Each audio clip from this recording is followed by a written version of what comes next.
Bien, buenas tardes, estamos de regreso, soy Juan Francisco Miranda junto a Eduardo Manzanares, Gabriel Vega y Hernán Ferreira estamos analizando la pauta nacional y regional en materia política. En primer bloque hablábamos precisamente de lo que ha significado este nuevo pico, nueva tasa de altos casos a nivel nacional y por cierto el cuidado que debemos tener, pero los efectos que eso significa con un manejo de una situación no sé si inédita, pero al menos no frecuente, que ha tenido todo el año al mundo y en particular a nuestro país inmerso en esta crisis sanitaria, pero también económica, y en la cual también hay que decir, y esto es opinión personal, ha estado también ahí escondido quizás también una crisis política o una crisis de representatividad que también nos tiene de alguna manera complicados porque quedó un proceso trunco de lo que fue el estallido social y lo que venía después, proceso que también ha tenido efectos producto de este aumento de casos con la postergación de las elecciones. Gabriel, no hablaste tanto en el primer bloque, este segundo bloque puedes explayarte un poco más, precisamente respecto a lo que hablábamos de esta necesidad de un tercer retiro, que se ve como la solución para muchas familias, no digo todas, pero para muchas familias, pero también con nuevas medidas y paquete económico, y algo que yo creo que más que por la noticia, sino que también reconocer el trabajo, tiende ahí en el portal de 24 horas, que los recolectores de basura o de residuos domiciliarios van a recibir un bono de 1 millón de pesos y eso financiado por la Subsecretaría de Desarrollo Regional y eso en realidad beneficia a miles de trabajadores del orden de 16.000 trabajadores, que van a poder recibir esto como un bono de algo que sabemos que ha sido esencial, el trabajo de los recolectores de basura y por lo tanto es bien merecido. Junto con esta medida, por ejemplo, han habido otras, por cierto, pero sigue siendo insuficiente y el gran tema tiene que ver que muchas de las medidas no llegan por la burocracia administrativa, por distintos procesos, a una clase media que cifras más, cifras menos se ha reconocido en la última semana que ha perdido cierto poder adquisitivo y algunos han retrocedido en materia económica. Mirá, Gabriel, respecto a ese tercer retiro que en tu partido lo tiene, no digo enfrentado con el gobierno, pero al menos muchos actores de tu partido están a favor de este tercer retiro. Lo primero, sorprendido por el reconocimiento que hizo Eduardo en el bloque anterior de que en los gobiernos anteriores se ha hecho bastante por la economía del país, porque muchas veces yo lo he escuchado autoflagelante con que los sistemas no sirven, hay que cambiarlos. Y yo no soy de mantenerlo, yo soy de que avancen y se modernicen, pero si hay alguien que ha puesto el énfasis en salud pública, ha sido este gobierno, y a lo menos en Magallanes. Recordemos que el gobierno de la nueva mayoría anterior se está vacunando en escuelas porque no se priorizó la salud primaria, porque no se priorizaron los establecimientos de salud familiar, y ha sido este gobierno quien ha tirado para adelante esos proyectos. Ahora, yo dejaría atrás la discusión si es que es la economía o la salud, porque finalmente sí. cuando estábamos en crisis, todos, cuando estábamos saliendo de la crisis, todos estábamos pensando en estos sectores, a lo menos locales, que necesitaban ese impulso, que nos quejamos cuando nos cambiaron el toque de queda a las 9 porque estaban recién saliendo del agua y le cortamos 1 hora. Hay que ser claro, las cifras no están siendo tan buenas como estábamos acostumbrados y esas medidas vienen a resolver eso en todo caso. Y lo mismo respecto del retorno a clase, yo vi a figuras de gobierno abriendo cines porque ahora se podía, pero finalmente más allá era el mensaje de podemos ir volviendo a la normalidad de a poco, pero cuando la crisis va aumentando, cuando los sanitarios va aumentándose, esto se tiene que volver atrás, y por eso se llama paso a paso y por eso se está evaluando constantemente. Que el sistema sea dinámico es súper bueno. Ahora, en cuanto a los aportes, estamos ante los aportes y las transferencias más grandes que ha hecho el Estado individualmente a las personas. Y ha sido la voluntad de un gobierno, ha sido una voluntad que para adquirir la vacuna, voluntad que no tuvo Argentina, o que si la tuvo no contó con la confianza de las empresas y laboratorios extranjeros. Quizás por estos vacunatorios VIP que había en Argentina, y Pfizer se fue, a pesar de haber probado la vacuna ya, pero confiaron en Chile, confiaron en nuestra institucionalidad. Entonces yo no diría que la institucionalidad está cuestionada, yo diría que está avanzando, la salida es institucional, solamente está postergada porque hay un muy buen motivo, que es sanitario. Las medidas llegan, sí, no a todos lados.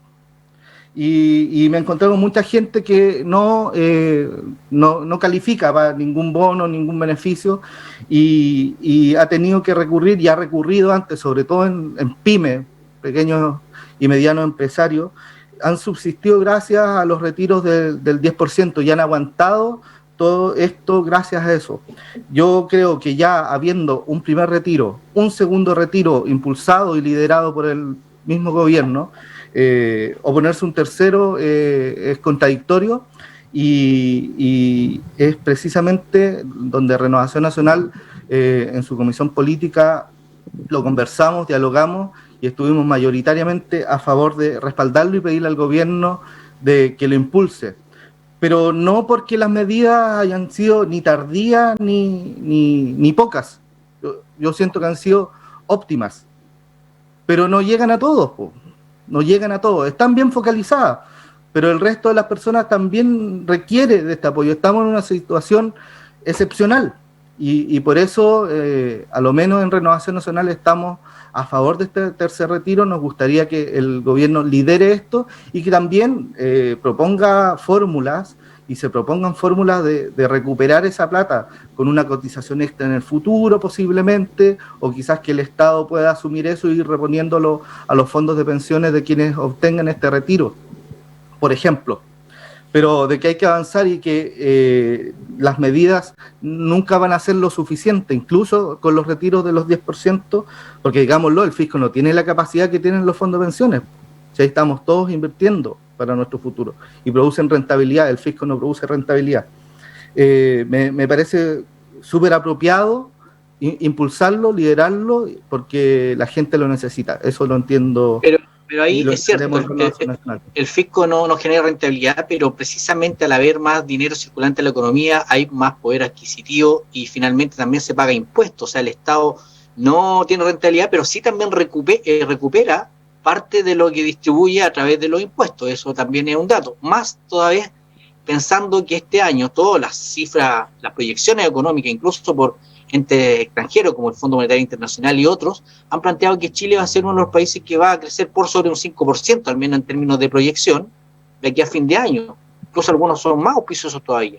Eso también muestra que desde el punto de vista económico es un buen escenario, y es distinto endeudarse en una situación adversa que endeudarse en una situación que va a ser positiva. En ese sentido, pareciera ser que, tal como dices tú, cada vez son menos los argumentos para estar en contra de este tercer retiro, ¿no, Hernán? ¿Estás de acuerdo con este tercer retiro o no? Mira, pareciera, como dice Gabriel, y en eso es un razonamiento que también puedo compartir. Si hizo un primero y un segundo, pareciera un tercero es como... yo te insisto, hay mucha gente que está con miedo de que le expropien, el socialismo le expropie sus recursos. ¿Ah? Entonces, frente al gobierno eventual, pero esperemos que no, como candidata que amenaza con expropiar, bueno, mejor sácalo antes que tenerlo ahí, digamos. ¿Ah? Entonces yo creo que hay mucha gente que no necesita tanto, porque no me vengo con la masacre de que todo el mundo necesita dinero, porque todos necesitamos dinero. Sí, es cierto, pero yo digo en la situación apremiante, hay gente que todavía tiene trabajo, ¿cierto? Que no necesita, y alguien me dice, no, que hay que estar enfermo, si usted que, ¿cierto? Todos tenemos una persona enferma que necesita un pariente, sí, pero estamos hablando en condiciones de extrema necesidad por el COVID. Entonces mucha gente lo está sacando también, por esa razón, ¿ah? Hay mucha gente que ya ni siquiera puede sacar, porque ya sacó el primer y segundo retiro, ya sacó todo, ya no tiene varios millones de personas. Entonces, estar en desacuerdo con eso no pareciera razonable, un poco por eso también, digamos. La amenaza socialista de expropiar creo que es fuerte. Okay. Entonces creo que... Oye, está bien. Eduardo, en ese sentido pareciera ser que en el gobierno hay dos almas también, porque por una parte hay sectores que precisamente han planteado esto y hay otros que se resisten aún a un tercer retiro. Todavía siempre está la amenaza velada del Tribunal Constitucional. pero lo cierto es que la iniciativa requiere, para evitar esto, y hay que recordar que el segundo retiro el gobierno no estuvo dispuesto, porque había una iniciativa parlamentaria que era inconstitucional y el gobierno ingresó un proyecto, como en materia de iniciativa legal el Ejecutivo tiene claramente todas las atribuciones, fue el segundo proyecto, el del gobierno, el que pudo materializarse. Y este tercer retiro, todo indicaría que se requiere un acuerdo y ahí es donde todavía hay sectores que se resisten. Lo cierto es que sigue avanzando y muchas personas están esperando, más aún con las cifras que vimos que están creciendo, donde obviamente cualquier reinicio se ve un poco más lejano de lo que se veía hace unos par de meses. ¿Cuál es la pregunta? No, te planteaba respecto a ese 10%, ¿tú estás de acuerdo? ¿Estás a favor? Okay, mira, ¿Y cómo ves esta diferencia respecto al gobierno? ¿Cómo sale de este entuerto? Para contestar eso me retrotraigo a la pregunta que hizo Gabriel, o no fue una pregunta, fue casi una constatación que dice que en realidad no existe este dilema entre economía y salud. Y yo digo que sí existe. Las dos cosas no se pueden resolver salvo que tengas mucha plata y hay pocos países que la tienen. O sea, lo primero es la salud de la población. Y obviamente la única forma de que la economía no se resienta si tú tienes a toda la gente confinada, la tienes toda resguardada, ¿no es cierto?, para evitar los contagios, es saliendo a apoyar a esas personas, fundamentalmente a esa gran masa, ¿no es cierto?, de gente que no tiene los recursos, como ha sido reconocido en este programa por la mayoría que no tiene plata, es yendo directamente, ¿no es cierto?, con aportes del Estado que en el caso de Chile tenía dinero, ¿no es cierto?, para estas situaciones tan extremas, ¿no es cierto?, porque por algo se ahorró durante muchos años, ¿no es cierto?, en distintos gobiernos, la mayoría gobiernos, ¿no es cierto?, que hoy día son de oposición, para tener bonos soberanos, para tener, ¿no es cierto?, una serie de otros resguardos que contabilizan, aparte de los 24.000 millones de dólares, algo más de 6.000 más, incluyendo recursos para las Fuerzas Armadas que no estaban siendo ocupadas. De manera que lo primero es la salud, hay que preocuparse de la salud. Y a continuación, obviamente, ¿no es cierto?, de la economía a través de los aportes directos, fundamentalmente a las pequeñas y medianas empresas. Este tema de la economía es tan relevante, Jota, que hoy día el tema de las vacunas pasó a ser el más importante negocio que está ocurriendo hoy día en el mundo. Si las vacunas no son gratis, las vacunas hay que comprarlas con dinero, y a pesar de lo que diga, ¿no es cierto?, sectores de derecha, de que gracias a la confianza que tenían en este gobierno las vacunas llegaron, eso es una mentira. Llegaron porque había plata para comprarlas, porque tenían confianza en que era un país que tenía recursos, ¿no es cierto?, para poder responder ante los acreedores. De manera que se pudo salir a negociar, y yo dije delante que efectivamente hubo un grupo negociador que fue exitoso, ¿no es cierto?, dirigido por la Universidad Católica fundamentalmente, que salieron, ¿no es cierto?, a entregar una especie de plataforma para poder hacer este tema de las vacunas, que esos acreedores tuvieron confianza en Chile. Pero no era gratis. Hoy día, grandes multinacionales como AstraZeneca y Pfizer son las vacunas más caras del mundo. Y no todo el mundo tiene posibilidad de comprarlas.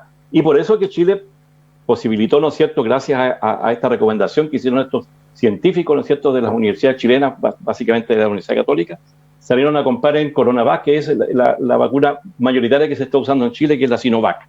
En otras partes la Sputnik, porque eran las más baratas. Ahí tenemos la dicotomía: ¿quién manda en el mundo, ¿no es cierto?, es la economía. Las vacunas caras de AstraZeneca y Pfizer, representantes de los países más capitalistas del mundo, o las CoronaVac y Sputnik, representantes de otras economías, ¿no es cierto?, que hoy día le disputan la hegemonía mundial a Estados Unidos y a Europa. De manera de que si estamos preocupados de la salud, si ese es el dilema fundamental, obviamente que tiene que haber un tercer retiro. Si con los dos retiros anteriores los trabajadores colocaron 30.000 millones de dólares en la economía, si la economía no ha tenido un impacto más relevante hoy día, siendo una de las mejores economías dentro de la pandemia, es porque los trabajadores salieron a colocarle lucas a esta economía.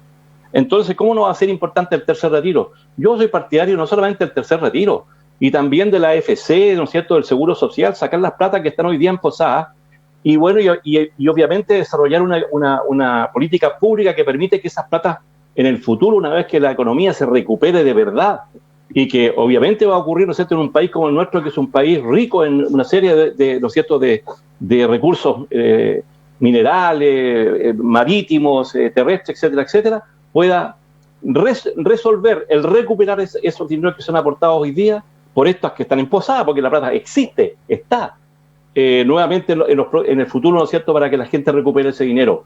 Eso es preocuparse de la salud. La gente que dice, no, es que hay que tener cuidado, no, es que después hay que pagar, esos no tienen problemas de salud, pues tienen platita a lo mejor para resolver sus problemas inmediatos, pero la gran e inmensa mayoría no tiene dinero ni para comer. Vayan a ver las ollas comunes de las poblaciones en Punta Arenas, vayan a verlas, no sé si alguno de ustedes ha estado en alguna de ellas, vayan a verla cómo todos los fines de semana esas ollas comunes reparten comida en las casas. No preocuparse de eso, no entender que eso es lo que está pasando en la economía, ¿no es cierto?, de este país y en Chile entero, es no tener idea de lo que pasa, Tercer retiro, AFC, todo lo que sea necesario para resolver los problemas, ¿no es cierto?, más urgentes de la población. Esa es mi opinión. Y en ese sentido, le pregunto en los minutos que quedan, si efectivamente aquí volvemos a tener un contexto de muy complejo en términos de que hay cifras altísimas, medidas más duras, el plan paso a paso ha retrocedido gran parte del territorio nacional, se postergó la elección, ¿cierto? ¿Ustedes creen probable también que si las cifras no mejoran de aquí al mes de mayo, es necesario seguir postergando las elecciones? ¿Cuál es la opinión que tienen respecto a esto? ¿Es ser consistente con esto de que está la salud primero ante que cualquier otro tipo de interés? ¿Cuál es tu opinión, Hernán? Tú el año pasado planteabas que en el caso de Punta Arenas había que postergar la elección del plebiscito. Hoy día eso se dio en el resto del país y esa fue la medida. ¿Cuál es tu opinión respecto a que si sigue esto pudiésemos tener una postergación nuevamente? Mira, lo que yo entiendo, como leí, es que hay confianza en que la vacunación va a tener, de hecho estaba leyendo vacunación de resultados, entonces estaba leyendo semana que se están viendo los primeros resultados de la vacunación masiva, en que lo que leí, que ya la gente que está llegando a las UCI ya no son adultos mayores, producto de la vacunación. O sea, esto está dando resultados. Lo que pasa es que algunos quieren que sea de un día para otro, esto no es de un día para otro, entonces hoy día está bajando la gente que está en UCI por edad. Entonces, en la medida que ya se vacune la mayoría... Eso es importante, Hernán, solo te complemento, sí, sobre todo para quienes nos están viendo y escuchando. En abril, una fecha claro. Sí, yo ahí le planteo, ¿por qué ha bajado, Hernán, las personas, la edad de las personas que entran en una situación crítica al hospital o los hospitales? Precisamente tiene que ver porque el proceso partió con las personas de más edad y la vacuna lo que hace disminuye el riesgo de tener efectos producto del coronavirus muy nocivos para la salud. Sin embargo, el segmento más jóvenes que todavía no están vacunados, obviamente empiezan a tener esta situación crítica. Y de ahí la importancia de insistir en este programa y en cuanto a espacio puro, que mientras no estemos todos vacunados, el riesgo sigue estando latente porque las personas que se vacunan pueden contraer el coronavirus. Por lo tanto, pueden ser fuentes de contagio. Lo único que garantiza la vacuna es que los efectos van a ser menores. Y eso es, por cierto, una probabilidad de salir sano de todo lo que significa este contagio por coronavirus. Solo quería precisar eso, Hernán, claro, para que nos escuchar. Comparto eso, pues decía, creo que la vacuna está dando resultados, por lo menos los estudios preliminares están dando resultados, y por lo tanto que hay que esperar, y quizás, y por eso que mi impresión es que se puso en mayo. Si en mayo la situación sigue, obviamente hay que repensarlo, porque la salud, ¿cierto?, es un tema importante, y evitar contagios. Así que creo que entre una votación que se puede postergar y mantener, ¿cierto?, un nivel aceptable de enfermos, porque van a haber enfermos muy grandes, así que creo que está eso, y en Europa está pasando lo mismo, está bajando también la edad de los contagiados con los que tienen más mayores problemas. Y decir finalmente, porque estamos, no sé finalmente, pero sí. Pero claro, Eduardo, ¿cierto?, alaba al gobierno anterior, ¿cierto? Bueno, el segundo gobierno de Michelle Bachelet fue un gobierno nefasto en términos económicos, ¿cierto? La economía se empezó a desplomar. Afortunadamente tuvimos 4 años, pero más iba, ¿cierto? El desempleo empezó a crecer, el déficit público se triplicó, o sea, se gastaba más de lo que llegaba, se triplicó. Por tanto, el gobierno de Sebastián Piñera II se hizo cargo de una mochila bastante gigantesca, digamos. Si ese gobierno fue nefasto en términos económicos. Y por eso la gente eligió a Sebastián Piñera, no por lo simpático, no porque sea estadista, con todas sus cosas buenas y cosas malas, eligió a presidente Piñera. Entonces, ¿por qué? Porque sabía que un gobierno socialista no estaba llevando lo mismo en materia económica. No estaba llevando lo mismo. Entonces, eso no es verdad de que los gobiernos anteriores, no, el gobierno de Michelle Bachelet fue nefasto. Quizás el gobierno anterior en Nicolás, temas económicos, Eduardo Frei, ¿cierto?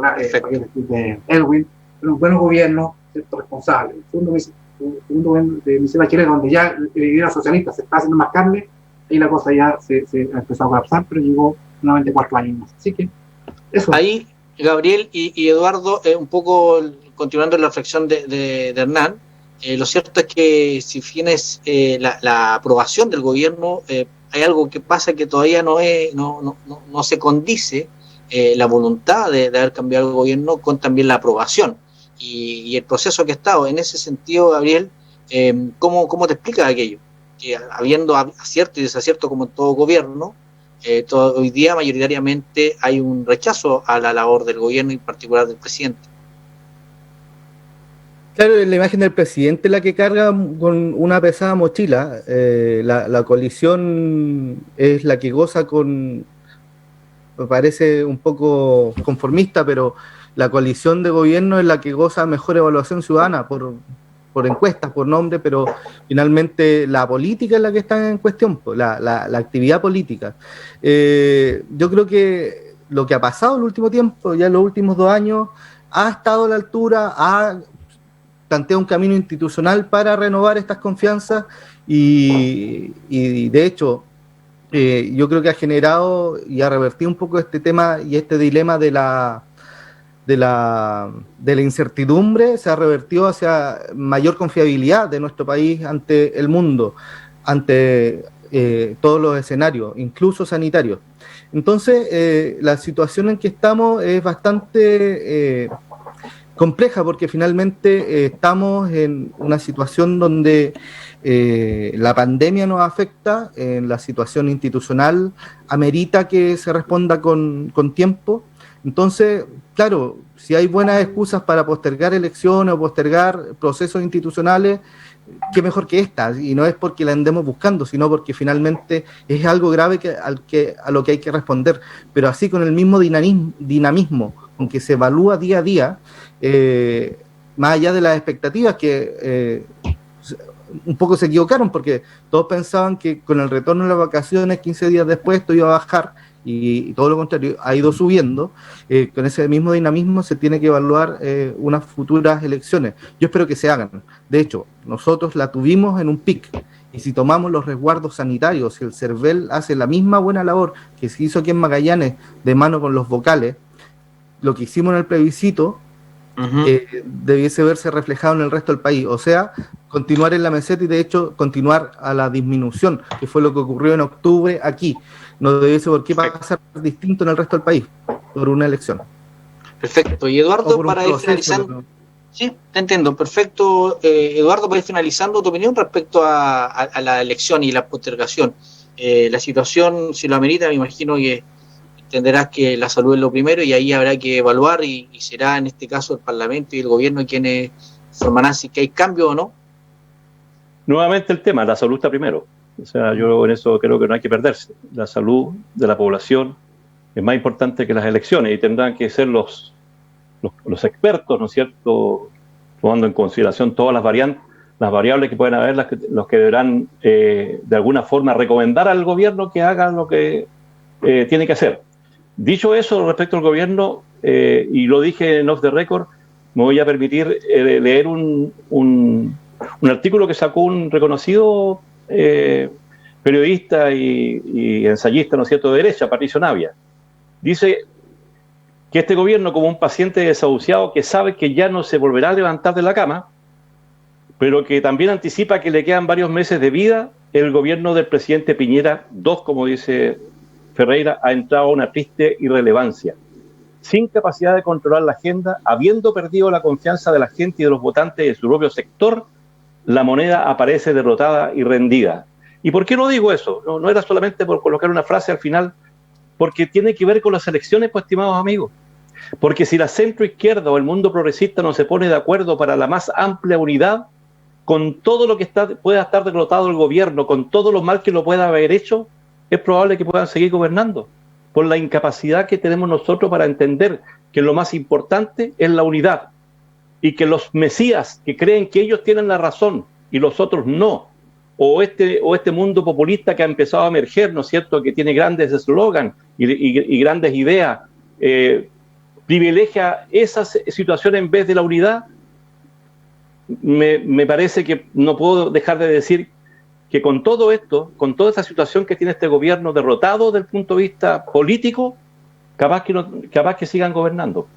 Y por eso que el llamado es: vayan a votar, voten por los mejores, empujemos la unidad, no hay otra forma. Eso. Bien, pues estamos ya concluyendo pauta semanal. Un poco el mensaje que queremos dar es que hay que seguir cuidándose. Esto sigue siendo un desafío colectivo. Es importante mantener el nivel de solidaridad. Y eso uno lo puede demostrar precisamente tomando el resguardo. Lo decíamos hace un rato, en Magallanes, si no me equivoco, y corrígeme Gabriel, el porcentaje supera el 50% de la población objetivo que ya está vacunada.